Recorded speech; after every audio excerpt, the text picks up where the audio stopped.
آپ کو بس چھوڑیں انشاءاللہ۔ اور کون سا انڈیکیٹر تھا جی آپ کا ایکسپیشن صحیح جا رہا ہے آپ کا؟ ہمارے سر وہ سارے صحیح ہیں، یہ کنڈمنیشن ہے، یہ بھی ہماری اپنی کمپلیٹ ہے تیاری سر۔ نہیں میں ویل نون ویکسینیشن ہر چیز آپ کے انڈیکیٹر اور کون سا انڈیکیٹر یار حسان صاحب ہمارا نیگیٹو تھا کہ پچھلے سال اس کے مقابلے میں تقریباً کوئی 11,500 یا 12,000 کے قریب کیسز تھے۔ اسی طرح جو اس دفعہ ہم نے پچھلے سالوں کے مقابلے میں بہتری کی وہ یہ تھی کہ تقریباً 8.25 کروڑ کے قریب جو ہے ہاؤسز کو چیک کیا گیا، مرتبہ سمجھ لیں یا گھروں کو چیک کیا گیا، اور تقریباً 2.25 کروڑ جو تھے وہ باہر کی سائٹس تھیں جو کسی جگہوں کی چیک کی گئیں، جس میں سے تقریباً 2.25 لاکھ کے قریب جو ہے وہ لاروا جو ہے کنٹینر سے پازیٹیو نکلے۔ اور اس کے علاوہ بہت ساری ایف آئی آر، یعنی کہ اگر آپ پچھلے سالوں کے مقابلے میں دیکھیں تو جو ہماری ایکٹیویٹی تھی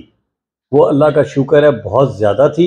اور نمبر آف ڈینگی کے کیسز جو ہیں وہ الحمدللہ پچھلے سال کے مقابلے میں بہت اللہ کا کرم ہے کہ 40% کے قریب ہیں۔ تو یہ اللہ کا بڑا کرم ہے، اور یہ ایک مہینہ اور ہمیں مل جل کے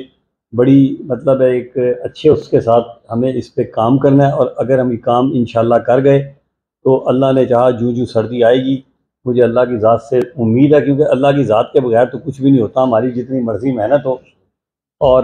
اللہ کا شکر ہے کہ مہینے سے بھی بلکہ کم میں سمجھتا ہوں سردی اگر آنی شروع ہو گئی تو انشاءاللہ تعالیٰ اب یہ ڈیک لائن کی طرف جائے گا، اور یہ بڑا اللہ کا کرم ہے، اور اس میں آپ لوگوں کا سب کا تعاون اور ہماری ڈسٹرکٹ ایڈمنسٹریشن اور ڈسٹرکٹ ہیلتھ اتھارٹی کے ساتھ جتنے بھی ہمارے جو بیٹھے تھے، سچی بات ہے کہ میں کمشنر صاحب بھی، میں بھی، ڈی سی صاحب بھی تھوڑا تھوڑا کبھی ریئیکٹ بھی کرتے تھے، اور ان کو میں نے سب کو ایک ٹانگ پہ کھڑا کیا ہوا ہے اپنے سارے ہیلتھ ڈپارٹمنٹ کو، لیکن یہ کہ اللہ کا شکر ہے سب کی جوائنٹ ایفرٹ سے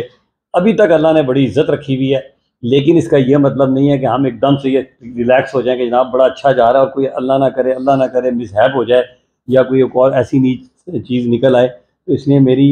گزارش ہے کہ ہم اسی جذبے، اسی جوش کے ساتھ، اسی ٹیمپو کے ساتھ کام کریں، بالکل یہ نہ سوچیں کہ جی ہم بڑے بہتر جا رہے ہیں، کیونکہ اگر ہم نے یہ سوچ لیا تو ہو سکتا ہے ہم سے کوئی غلطیاں ہو جائیں، جب غلطیاں ہوں گی تو اس کا ہمیں بعد میں خمیازہ بھگتنا پڑے۔ اور جو ہماری ایک عزت بنی ہوئی ہے اس وقت خاص طور پہ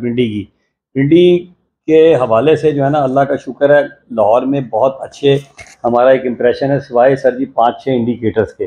آج مجھے بڑی شرمندگی ہوئی ہے، وہ آپ بھی موجود تھے جب ہوئی ہے، تو وہ ہم علیحدہ ایک میٹنگ کریں گے اس پہ، بلکہ ابھی یہ بیٹھے ہیں احسان صاحب، ان سے بھی ہم بریفنگ لیں گے ان انڈیکیٹر کے حوالے سے۔ لیکن اس دن مجھے خوشی ہوئی سر، میں چکوال میں گیا ہوں تو آپ یقین کیجئے، اب کیونکہ میری آج ایک اسپیشل ڈیوٹی لگا دی ہے سی ایم صاحب نے سر، مجھے پورے پنجاب کے سارے اسپتالوں کو وزٹ کرنا ہے، ان کے پرابلم کو دیکھنا ہے، بڑی سخت ڈیوٹی لگی ہے 31 اکتوبر تک۔ تو اس کی بسم اللہ میں نے چکوال سے شروع کی، تو الحمدللہ چکوال میں ایک اچھا مطلب ہے، مجھے خوشی ہوئی ہے کہ جو لیول تھا، ابھی ظاہر ہے میں ابھی جہلم کے بارے میں بھی خیر بہت اچھے تھے، لیکن اب میں اس اینگل سے جہلم کے حالات بھی بہت اچھے تھے، لیکن اٹک میں اب آؤں گا تو وہ میں راؤ صاحب کے بارے میں جب میں بڑے عرصے بعد جاؤں گا تو، لیکن اوور آل ان کے حالات بہت اچھے تھے۔ ہم کہہ سکتے ہیں کہ اس وقت پرائمری اور سیکنڈری جو ڈپارٹمنٹ ہے ان کے اسپتالوں کے حالات جو ہیں نا ہاسپٹلز کے، وہ ٹرشی سے بہتر ہے۔ سی ایم کہہ چکے ہیں، میں نہیں کہہ رہا، اللہ کا شکر ہے کہ سی ایم نے 2 مرتبہ کہا ہے کہ پرائمری اور سیکنڈری کے حالات اللہ کا شکر ہے کہ ٹرشی کی بہتر